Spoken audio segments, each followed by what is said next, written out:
So whatever it is, whatever the thing from the past, if thinking about it now is painful for you or uncomfortable, if you don't like the way you feel when you think about it, my proposal is it's because there's something there, there's an outcome that you want. You want to learn how to achieve that outcome, but you haven't yet figured it out. And once you do figure it out, your relationship with that will change. It will no longer pain you to think about it.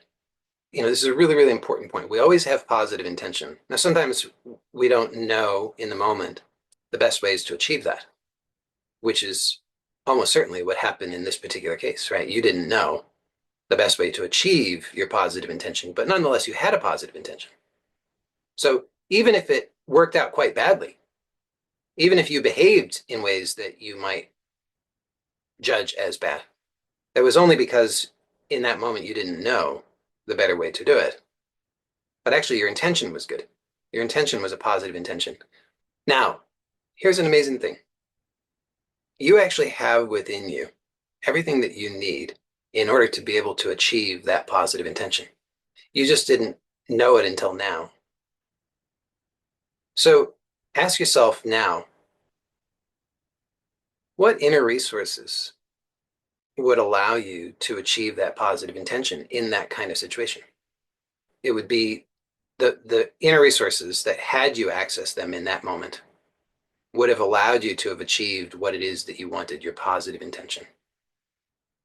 So in that moment, you had a positive intention. That positive intention would have most likely been something like love or connection or happiness or peace or harmony or joy or success.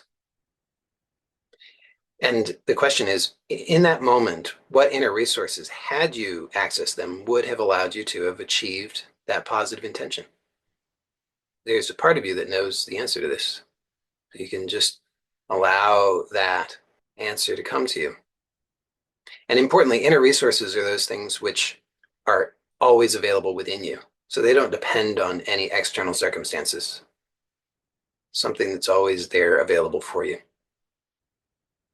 It's something that you actually have some experience with in some way in your life.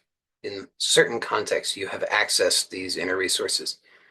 You just didn't know up to now that you could access those inner resources in this situation. But now you do know that. And so here's what you can do next is you can just imagine that same situation as it would be when you access those inner resources. So just one at a time, add in access to those inner resources to that so-called memory. So you can know, see, imagine yourself in that situation, accessing each of those inner resources. And as you do that, notice, how does that change the way that you imagine it? Are you able to now imagine it in a way that you would be successful in achieving your positive intention? The key here, though, is that it starts as an inner resource. And yes, of course, that inner resource will change something. It will be reflected in behaviors somehow, but it starts as an inner resource.